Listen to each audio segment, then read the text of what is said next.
All right, a very good afternoon, ladies and gentlemen. Thank you.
Thank you.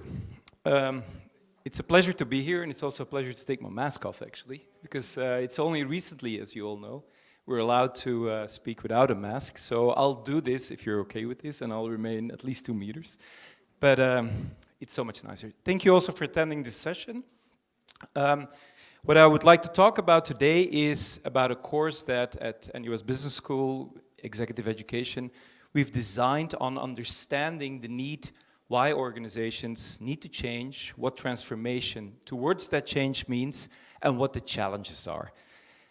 It's no surprise that this is all important today, leading, change, and transformation. We've just had a pandemic, we're actually still in it, and we've noticed that today we've moved from a skill of predicting based on data to predicting almost the unpredictable. Without data. We didn't have any data about COVID, but we have to deal with it. We have to adjust to it, and we have to be able to lead our organizations, our project teams, and our ideas towards the future. So, what is clear is that business executives today, when it comes down to their organizations, it's inevitable they have to deal with change. And in that change process, they have to deal also with the concerns of their employees, of their customers, and other stakeholders. So it's clear the future looms on all of us.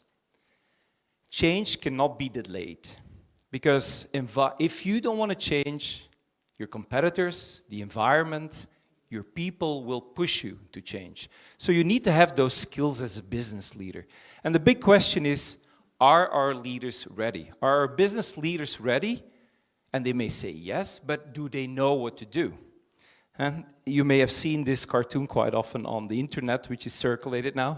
When companies are asked, why did you engage in digital transformation? Most of them will say COVID. Well, before the pandemic, this was actually the attitude. Digital transformation is years away. I don't see our company having to change anytime soon, but it's looming above you. Just like I told you, the future is looming above you. And today we ask you to be able to predict the unpredictable. Okay, it's a good thing you're sitting down, because that's a challenge and a task that's not easy.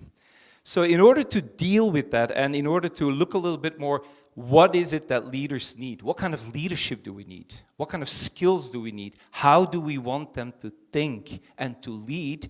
We designed a program built on what I called and what I designed is a PPT model, not a PowerPoint template, but 3 big concepts. It's all around people, purpose, and technology. Those 3 things go together in this program.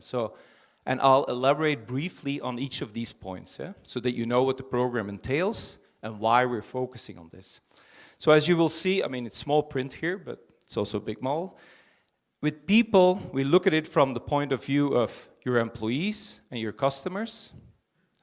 Still today, customers are also people. Sometimes when I talk to people who would like to digitalize everything, I always say like, oh, it seems like you're digitalizing in a way and trying to use intelligent technologies to serve technology rather than people. So your customers are still people, yeah? So we're all humans still there. But we center it around the purpose. Why are you in business? What kind of value do you want to create? So as we will talk about change, you'll see that change is not something will just change to change, like unfortunately many people do. But change needs to have a meaning. It needs to be meaningful. It is based on the purpose that you center your business around. And obviously, today, we use technology to facilitate that, to create the right conditions to achieve our purpose for our people and stakeholders. So that's going to be the idea around it, okay? So that's how the whole program is built. Okay, the first question that we always ask is, okay, change is inevitable. So you need to transform your organization. You need to transform the way you work, your project teams, and people need to accept that. But change and recognizing that, being aware of this is one thing. But what does transformation have to do with this? Does it mean that we have to change a lot? Because if you're honest, probably, when you look around, you see a lot of people who basically, in terms of administration and structure, don't change that much, but they do say we have to change. So you see people putting in more hours, working harder, but actually the foundation isn't changed because they didn't touch on the transformation process. Yeah? So that's extremely important. And just to tell you how important thinking in terms of transforming, which really means a different product, a different way of working, a different structure. You may remember these stories. So someone still has a Nokia phone. Someone in the office here? Probably not, no? Well, in 2007, CEO of Nokia was on the cover of Forbes magazine. At that time, they were dominating. And that's not too long ago. It's about 15 years ago. Nokia was dominating. But where are they now? It seems like they don't exist. But one of the mistakes they made is in not looking at the environment. What do they represent? What is happening? What is of relevance to me? They rejected Android. They thought if we do this, we can't compete with Samsung. It's better that we stay and stick with what we do. And you see the result. Another one, Yahoo. Anyone still has a Yahoo email account? Oh, still a few people. Oh, wow. Okay. I didn't expect that one, but okay. After this, I'm pretty sure you're going to change that. So Yahoo, it's just to show you how visionary they were. They rejected Google twice. In '98, they could have bought the founders of Google came up with their first product in '98, and they wanted to sell it for $1 million US. And they said no. In 2002, only 4 years later, the negotiation was about Google itself. Google asked $5 billion. They only wanted to go up to $3 billion, and they walked out. They regretted it. Again, a problem of not adapting to the change and transforming. Kodak. I'm pretty sure no one has a Kodak at home. Still? Okay. Well, but there's nostalgia, of course. You click on came out, a very nice picture. Huh? You're shaking it until so you see it. You see the image coming up. Oh, it's nostalgia. It's nice, but they're gone. We all have digital cameras. We buy literally our smartphones just to take pictures today. So they missed completely the boat, to say so. But what was interesting is, that they actually were aware of this. They knew this. They actually were working. They focused on digital. They were one of the first companies to say so. But actually, their general sentiment was, you know what, it's cute, but let's not tell anyone. And what happened? Of course, you can't keep this away. They didn't invest in the necessary R&D. They didn't transform their way of working and looking. And yes, this happened. And then finally, Blockbuster. They rejected Netflix. Same thing like Yahoo didn't buy Google, Blockbuster didn't buy Netflix. In 2000, they could have bought it for $50 million US. With the pandemic, I'm pretty sure everyone realized, okay, this was the future, and they made it happen. Netflix was visionary in that sense. So today, there's only one Blockbuster left in the state of Oregon in the US. One. For those who ever still feel nostalgia, that's where you're going to go. So just to give you, these are four examples of companies. They may have been aware of change, or they may not even have been aware that they needed to change because of circumstances, but they didn't invest in the transformation process. They didn't think it was necessary. They thought they could relax and just stay in the comfort zone, but they were pushed out. Like I said, people will push you, even if you don't want to change. Your people, your competitors, the requirements even. Of course, this change thing is nothing new. I mean, we've known this for quite some time in our lives. If we go back to Greek philosophers like Heraclitus, he already said change is the only constant in life. And if we don't deal with it, we end up with what this cartoon says: instead of risking anything new, let's play it safe by continuing our slow decline into obsolescence. So this is the examples that I showed you. So we need to have change in order to survive, but also to evolve. And there can always be a storm ahead of us, like we saw with the pandemic. So status quo thinking, to have status quo thinking in our systems is risky. And this goes back, this status quo thinking is, like I said, we see too often still that people keep their administration, their structure of working, but just put in more hours, ask people to think differently within existing work cultures, and they fail because it's not the focus on transformation process. But what is so specific in our program is that we want to emphasize a few things. You can't change, this change needs to make sense. Remember, I said people, purpose, technology. It needs to make sense to the company or the team or the institute that you are.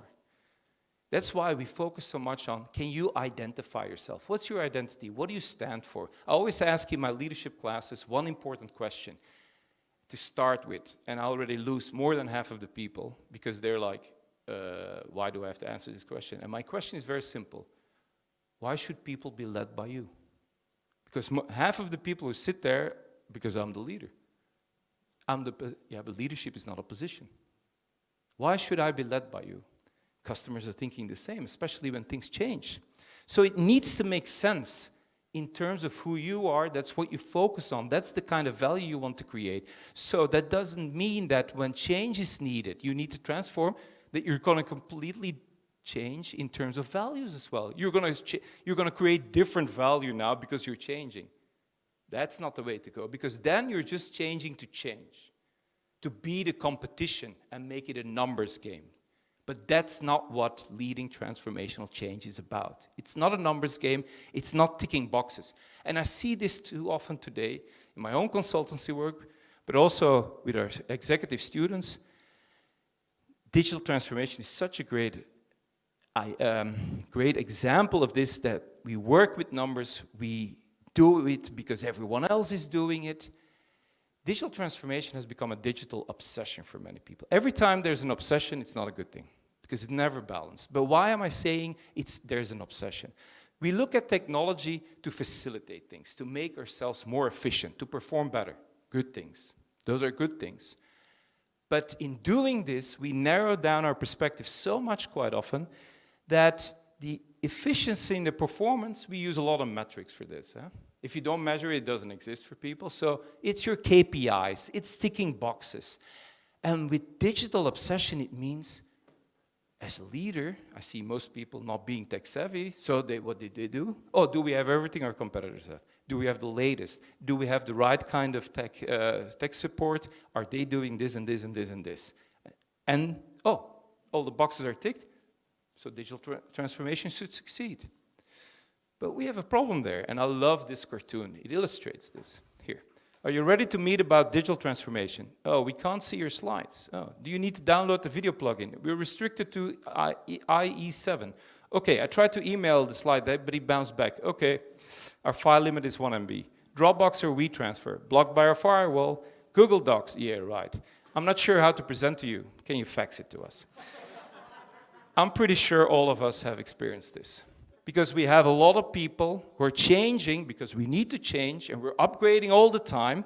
We've just been used to one system, the next system is already there, and the boxes are all nicely ticked, and the leadership says, great, it's all there. We're a digital organization, except the workforce is like, I don't know what to do.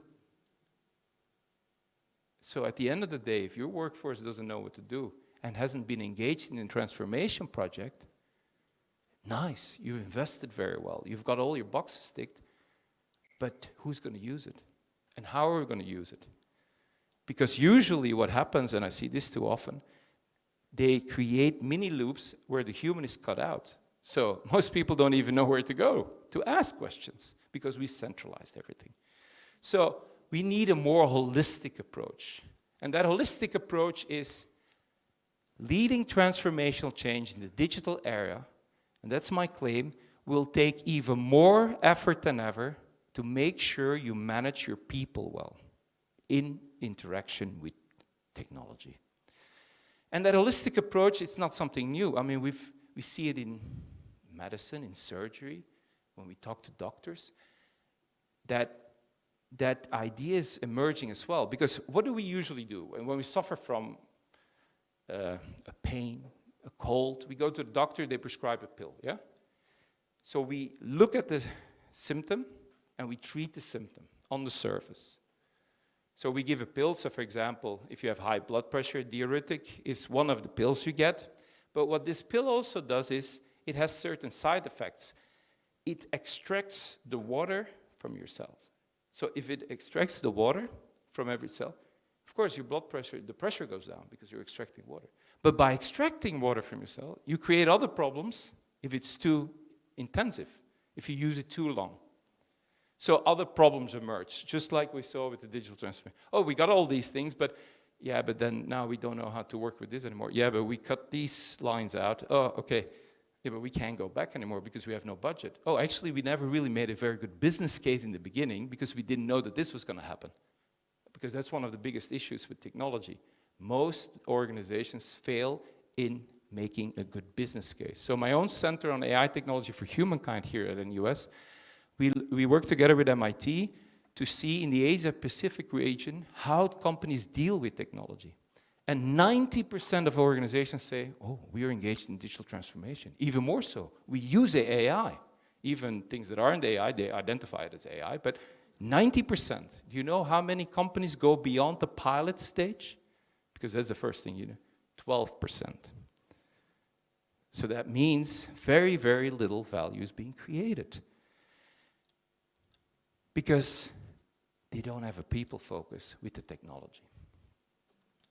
So that's why the course is called Leading Transformational Change. Yes, people, we need leaders. And you may say, yeah, but that's obvious. Yeah, but I think I've shown already now that our leaders at the moment are more managers. They're ticking boxes. They're thinking status quo. There's no... It's not a coincidence that companies are yelling in times of change, oh, we have too many managers and not enough leaders. Look at the leadership seat. There's no one there. We even have people who say, but I don't believe in strategy or vision, or I don't think that this should be the case right now. We should manage more. So there's a kind of search for stability. I understand the stability, but we've just seen you're not always allowed that kind of stability, or sometimes we need to go beyond that. So, and I call this, most organizations that I see today have a management-only culture. A management-only culture is when the mindset of a manager dictates. A mindset of a manager is, we focus on stability. Don't rock the boat too much. This is how we've always done it. So let's see how we can change things within that. Huh? So I think... and a management-only culture has a ticking-the-box mentality. A ticking-the-box mentality has consequences. And these are these consequences. So with research, we've shown that when people have a lot of boxes to tick in their job, they think status quo. They don't have a workforce where people take initiative. People don't take initiatives because everything's boxed to say so. Also, don't ask for people's judgments. Don't ask for ideas. There is no bottom-up. Because why would you? Everything is so very well structured, and everything is more in terms of reward and punishment rather than empowerment, so people don't own their job. So you end up in discussions where people say, I hired this person 3 years ago, and 3 years later, I'm still thinking, has he or she learned anything? I'm still doing their job. Well, that's your problem, because that's a leadership problem. That means you're still not delegating, you're not empowering, you're just saying this is what you need to do. Then don't expect people to move on. They don't take responsibility. Is there anyone here who likes to call a call center? Everyone, no, I don't think, no one really likes it. And it's surprising because aren't call centers there to help you? Huh? Yes, that's what they are. That's why we have them. In a way, it's like in many organizations, high IT, and it's like, oh no, it sounds like a call center. I mean, why am I saying that? Well, it's to help you, but most people here don't like it. Why not? Because do they help you? No, you feel like they don't. They make your life complicated. Because why? Because they're reading a script. Because their life is also complicated. Because they're following the system. So this is the kind of management-only culture consequences. This is the kind of workforce you work with. And this is the mindset when people don't have our ownership. Clearly, this person's job is to put the white line on the road, but oh, wait a minute, this is not in the contract, nor, well, I'm not going to think about that. Just go around it. No one can, I tick the box. So, a management-only culture, in times of change, this is the organigram. Chief Status Quo Officer, VP of Wait and See, VP of Play It Safe, VP, oh, we need more analysis. Let's do these numbers, let's run these numbers again, until I have the numbers that I want.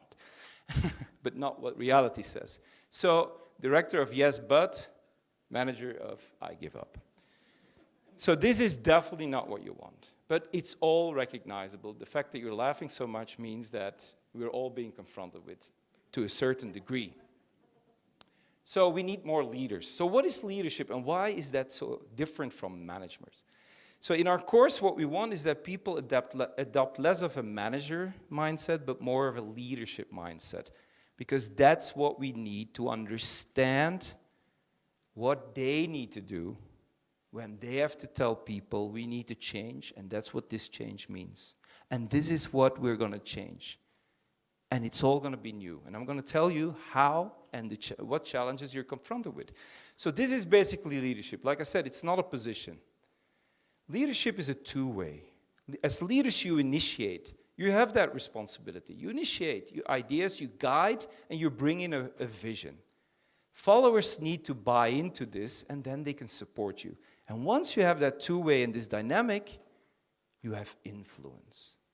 You're influencing, because that's what you need with change. If you don't have influence, everyone sits on their chair and no one moves.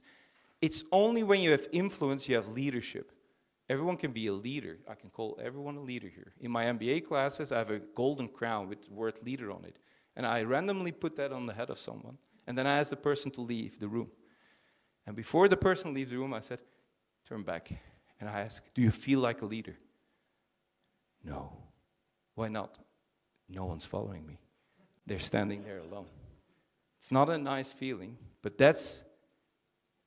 you are a leader without influence. No influence, you cannot change and transform in meaningful ways. Yeah?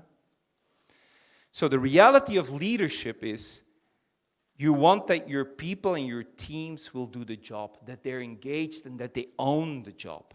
So they can come up with ideas on how to change.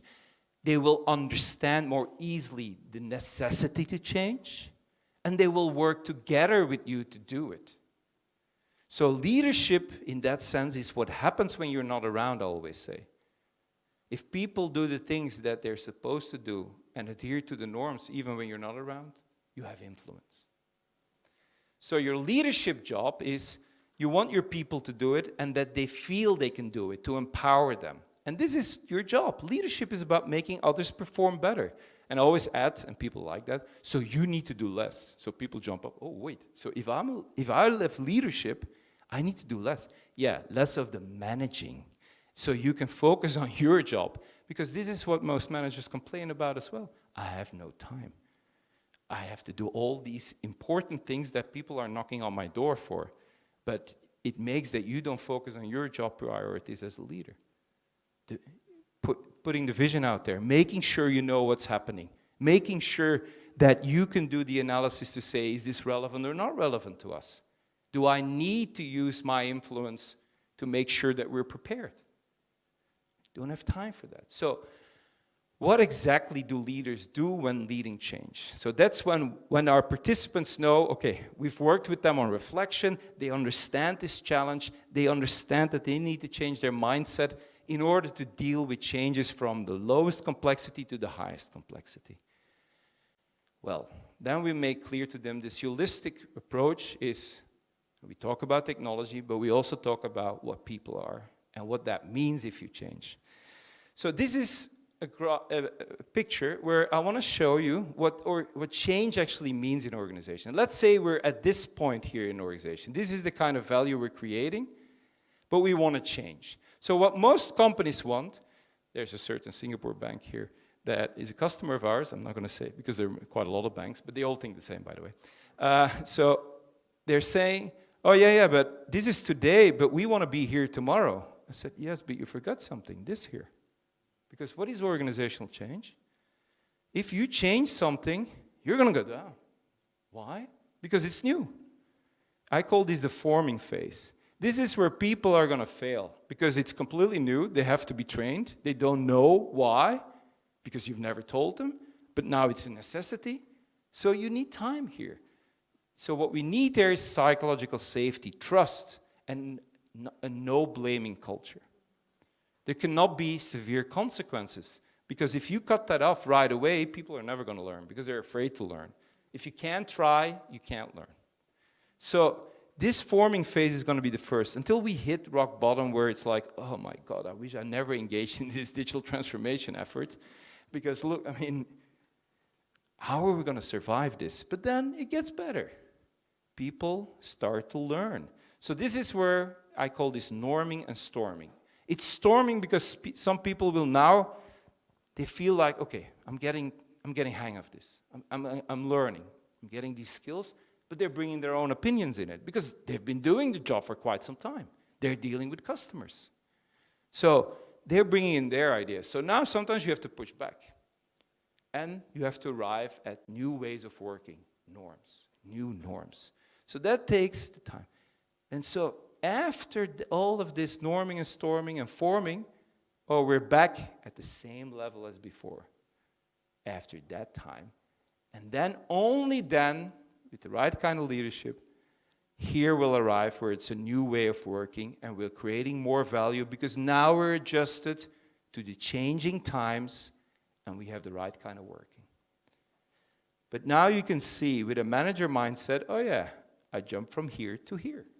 I forget all of this. It's like the one pill, I explore the symptom and that's it. The holistic approach is forgotten. So it's all about bridging when it comes down to leading transformational change. Leaders, basically, you should see, are bridges. They build bridges. The first bridge they have to build is that people, I'm just simplifying this, of course. This is yesterday's way of thinking and working, and this is today's and the future way of thinking and working. You have to make that bridge. That's clear, yeah? The second bridge, especially when we talk about digital transformation, is we have the thinking and focus of tech experts, and we have the thinking and focus of business experts within your organization. This is the same thing as when we are in front here, you have IT, people who are in the middle who make these decisions, and then everyone says, okay, they told me that this is going to make me more efficient, but I have no clue what this is about. Well, we need our leadership to be present there, not just simply in saying it's going to happen, and you have to do it, but they need to make these two bridges.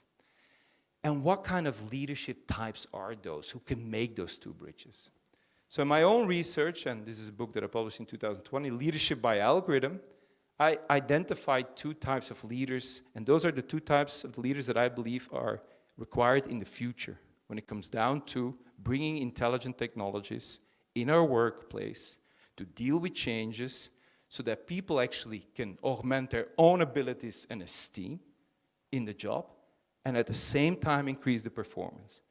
So I don't want you to think about people in terms of efficiency only. That's just one dimension.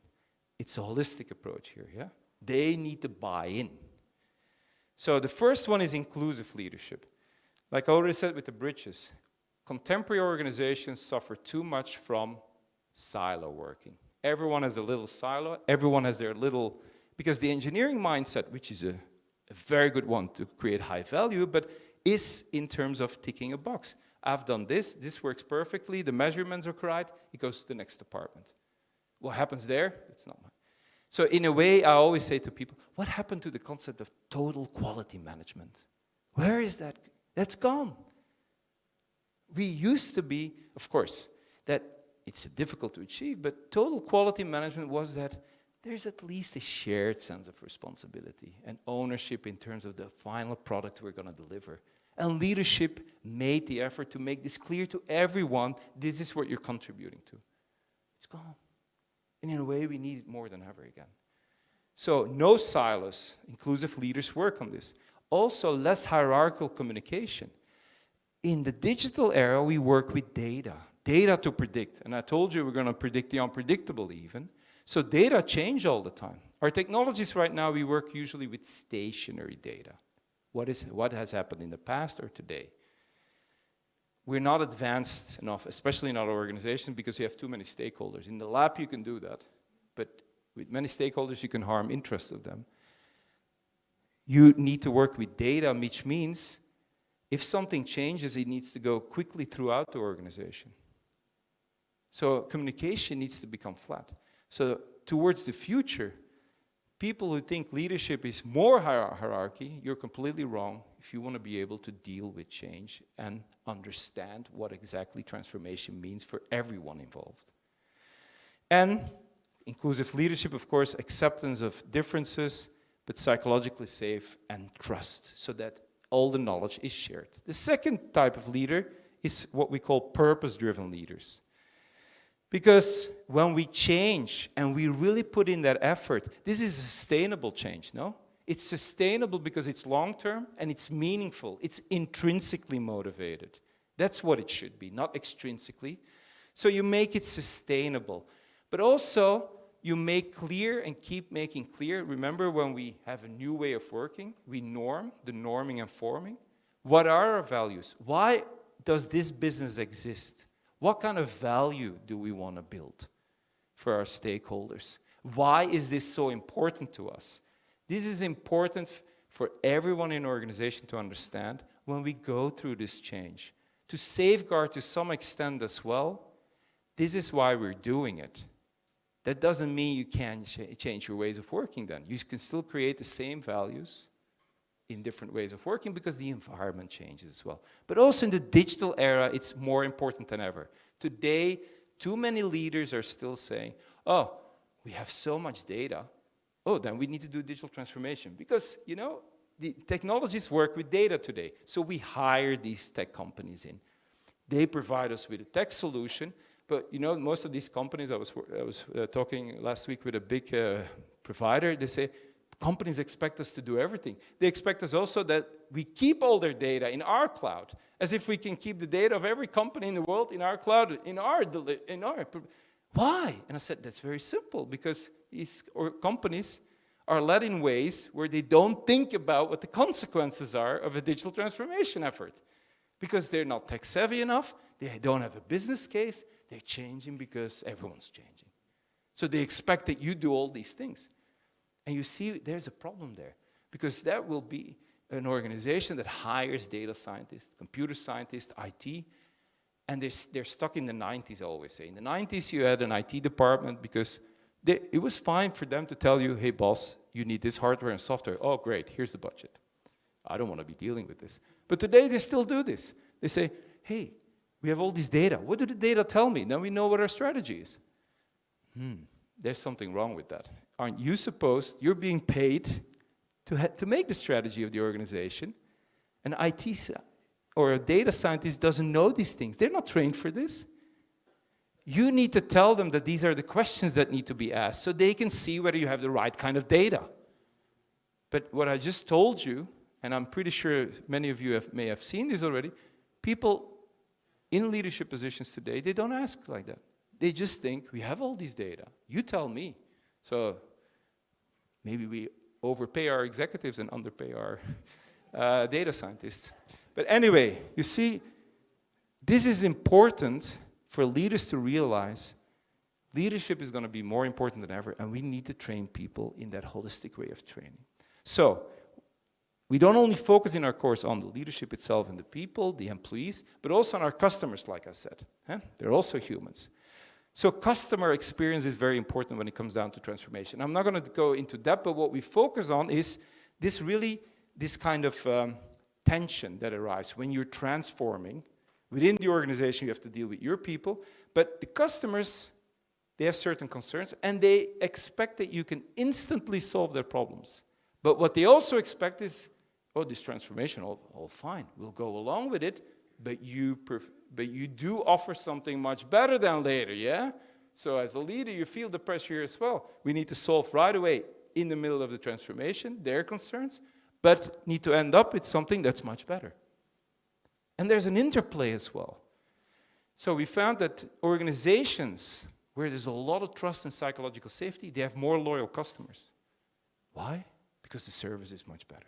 Because people understand their job, they own them, and it's a shared responsibility. Remember the consequences of management only? So we also include a customer perspective from a marketing point of view, but also all of this needs to lead to a strategy. I already referred to leaders knowing purpose. Well, that purpose needs to be included in a strategy. What makes you unique, and what makes you unique, you build your strategy on. Your vision, and you translate this into action to make a product we can all share responsibility in, and where the stage is set. So you see, taking care of people, leadership, customer experience, and strategy all come together in this holistic approach of making transformational change happen. And I hope it's changed in an agile and sustainable way. And why am I saying this? Because this is the last. So what we want people to do after they leave the classroom, after 5 days in this program, we want them to understand what they're achieving is, and what they're striving for is not simply, oh, I've made my people more efficient and they perform better. I've ticked all the boxes. No. I've led a transformational change that makes our organization agile. Huh? Look at this graph. How much do we learn? When we fear mistakes, this is how much we learn. When we're comfortable with mistakes, remember the forming, this is how much we learn. The inclusive leadership is needed to make ourselves more adaptable and create a learning environment. The second outcome that we want is sustainable change, like I said. We care for the environment. We know. Everyone's talking green now. But there's so much strategic inconsistency, I always say. You got so many companies who are focusing on the climate whose product has nothing to do with the climate. What is interesting is, and I would love to do that research or have the numbers, is how much do you invest in your green strategy, and how much did that actually help you to get more customers and more revenue?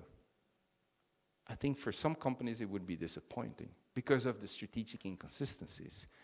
But of course, why do you care for the environment? It relates with your values. But you need to have a business model that creates value for all your customers. It's a rewarding work climate for employees. Remember, that's the intrinsic, meaningful aspect of sustainability, and it needs to be attractive for customers to identify with what you create, your products, your quality, to be loyal. Yeah?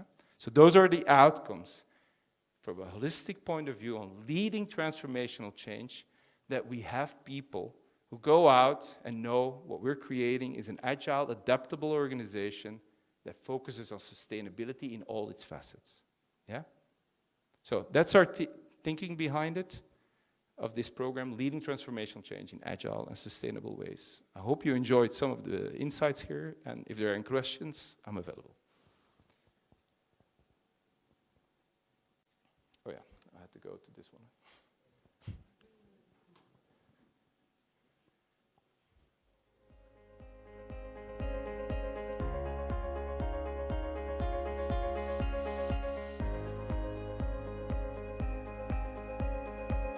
Ladies and gentlemen, so if you have any questions, and our participants are online, if you have any questions, you may like to scan this QR code so that we can be populated over at our end, and then Prof. David will attempt to talk to you about them, okay?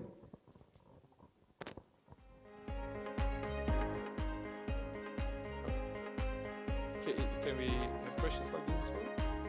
Because he told me you have to do it online. Okay. I'm fine for disruption, so.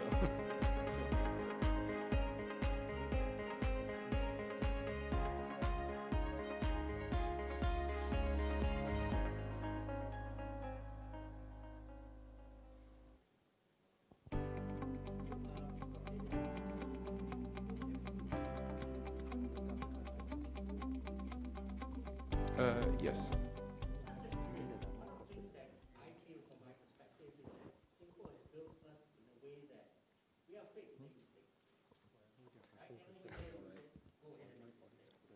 Mm.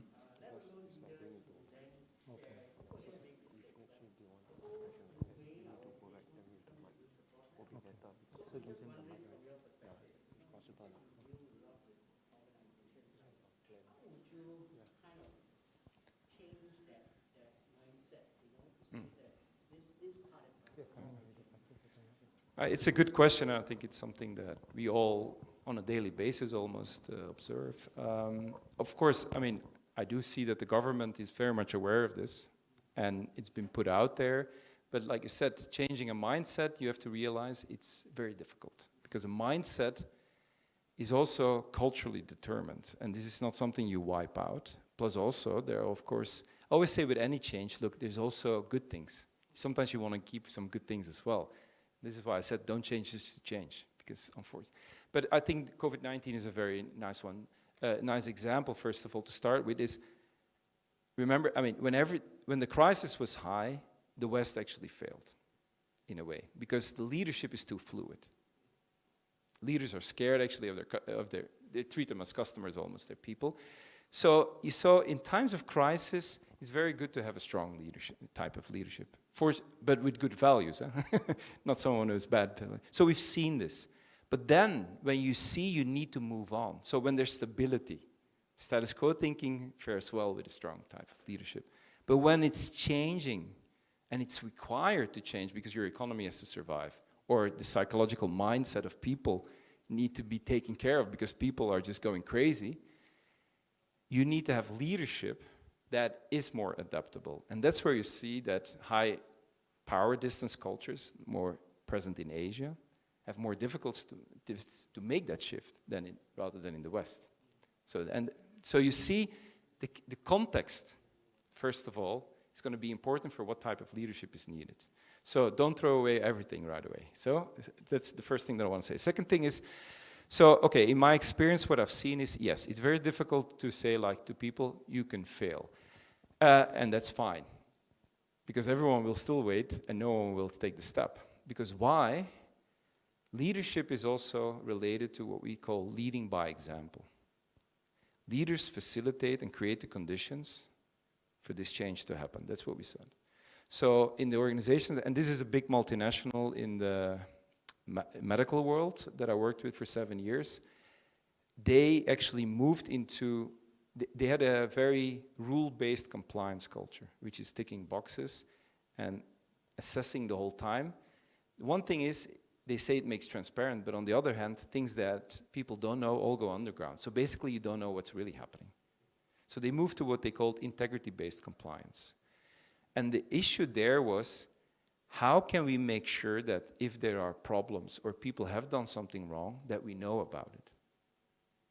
So that's how this started.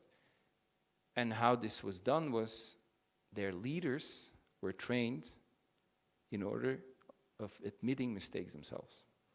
Every year, a failure award was given to an executive. Every year, top executives on that award session were sharing their failures of that year. So you can only create safety if you start at the tone of changing the tone of the top. And this is with most phenomena. So the second thing is, if you don't try, you can never fail, of course, but you can also never learn. So trying needs to be important. I remember when we moved here, my daughter was 2.5, and she was in kindergarten here. It was a local school, and they were already telling, oh, but she's good at this and not good at this. I said, she's 2.5. I don't care. I mean, basically, they were a little bit disappointed. I didn't seem to care. But I said, no, I do care. But the thing is, she's exposed to 3 languages. Her brain is a mess. It's complete chaos. So it's learning. Plus also, one of the things, all these languages come out at the same time, around 7 or 8. So there's nothing structural to it. So this is the time to learn and fail. Because you can't change nature here. So I see this as well with, and I think the government really worked well with this, is with the digital upskilling, we focused only on digital. But people are starting to realize you also need your soft skills in order because of what I said here. And I said, I mean, my claim to this is, look, it's so much cheaper to have our kids, let them do what they want until 6, 7 years, without any pressure at least, that they at least learn how to make friends, collaborate. It's so much cheaper than sending 45-year-olds or 50-year-olds to executive education who charge you a lot, and then say, these are soft skills, but I've never learned to collaborate. I mean, there's an economic point of view for it. So you see, okay, tone of the top, but also a little bit more evidence-based, I think. That's what is needed. Yeah. And this is why there's another type of leadership that is making waves, and I do believe in this to some extent, is vulnerable leadership. So we in strong leadership cultures, we have the idea as a leader, you cannot show any emotions, you cannot show your weaknesses, only strengths. But you have to realize people do know that that's not human. So if you want to have a human connection, it needs to come across as human as well. So it's the same, how can you build trust? With or without vulnerability? With vulnerability, you have to take a risk on people. So you need to maybe be a little bit vulnerable there. So these are all changes that we need to push more. Yeah? So, okay. Oh yeah, how can the manager I give up convince them? Well, this is related. How can the manager I give up convince the upper management that change is needed? It's a very good question, but actually we should not even be there. Going back to my answer, the top management should actually be on this and make it much more transparent. They need to be empowering. Tone of the top is important. But if you want to convince, one thing you always need is you need to understand what their concerns are. So negotiation courses are actually very useful in this, in terms of seeing what is the perspective. Take up the perspective of the other person you want to convince. Quite often, those in top management, they think too much still like a manager. They just want to get the job done. But if you can make sure that people see you own it and you have that passion, and get their trust by means of influence, they'll delegate.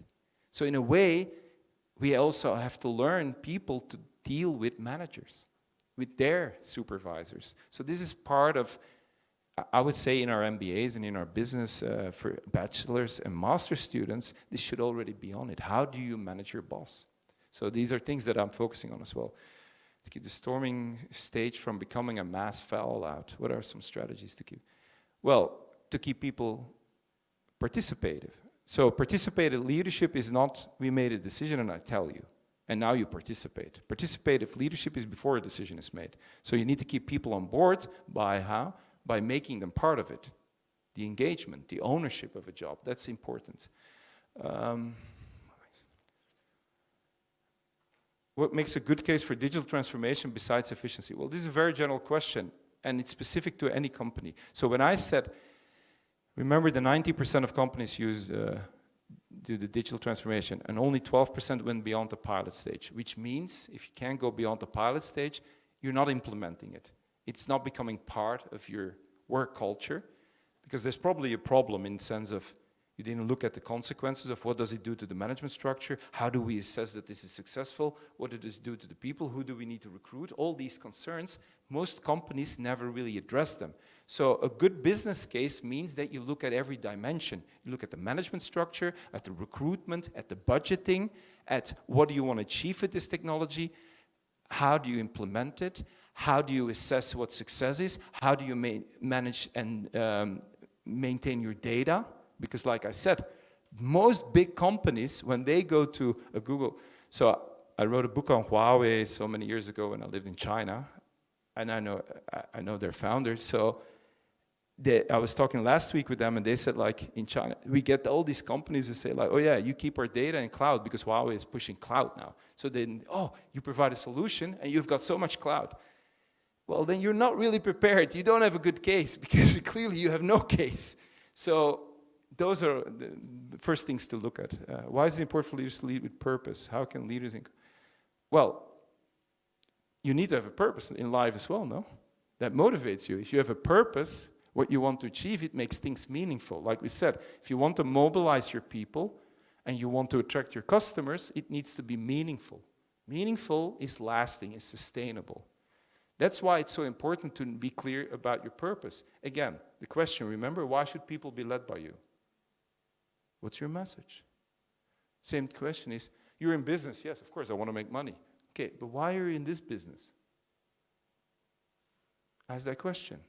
You would be surprised how many people actually don't have an answer to that. As an employee, actual income. No, you don't have that much power. But like I said, it's the soft power. It's the soft power, but it's also, and this is career management. Look, I'm going to be very honest. Self-care, what we see today as an employee, is important for your own sustainability, your lasting psychology, your resistance, your resilience. There's a reason why the government also emphasizes the concept of resilience. But we apply it very quickly to our organizations. But it's also to your own motivation. And look, you're not running a sprint every time. You're running a marathon, your career. You need to take care of yourself. And in that sense, employer and employee are collaborators, yeah? Sometimes leaders oversell to create momentum, but create high expectation, which is not possible to deliver. Any advice? Yes, don't listen to them, but no, that's a joke. Yes, of course, but you want to create momentum. But the thing is, leading by example again, you walk the talk, one they say. It's easier to walk the talk if what you're seeing and what you're trying to implement aligns with your purpose. So one of the things we do in our class, so I developed this, what I call exercise, which I call purpose-driven business card. And the reason why I call it business card is because when people introduce themselves to each other, hi, I'm David, hi, you are, okay, what do you do? First question, what do you do? Oh, here's my business card, this is what I do, my title, my position, everything. Great. But what I actually want to know is, who are you? I mean, what is it that drives you? What are you good at? What are you passionate about? Because I may know your company, your position now, but how do you work? Maybe I want to become your customer. So I push them to write 4 or 5 sentences max. We put it, and we make a big business card out of it, where it's like, okay, this is the purpose I want to achieve because I value these things, and this is how I work. Who you are.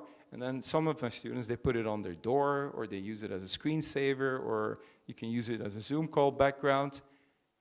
Purpose-driven business cards. So walk the talk.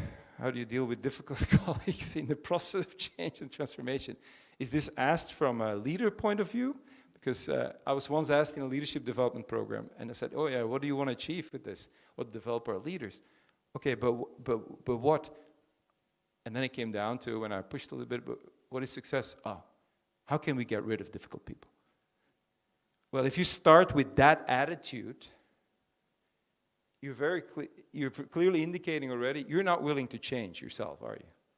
You're not willing to change how you work. You just want to get rid of difficult people. Yeah, that's, unfortunately, in very hierarchical cultures, this is the case quite often. Yeah, so again, it's a collaborative process, but how do you deal with difficult colleagues is, I mean, quite often don't make a yes-no game out of it because they love competition. Yeah? So you need to be more transcending usually in communications, and if you're smart enough, you leave the decision with them every time because they can leave.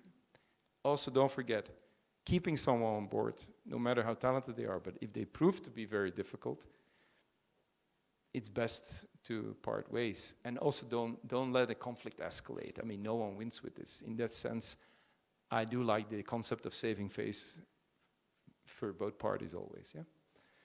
How to assure the middle management to take the change? Well, the middle management, this is another thing, but I could talk so much about this, it's almost always like the forgotten layer, you know, but it's actually the glue. And because they're very difficult, they have to make sure everyone above them is happy, and they have to make sure that their teams work. But what usually happens is they kick below, and they try to be liked upstairs. So, and the reason why is because they're not really empowered, whereas there's such an important layer. So any company should realize. But this is also why it's so important to understand why in the future it's needed to have a more flat communication culture, remember? Then these layers will actually merge more.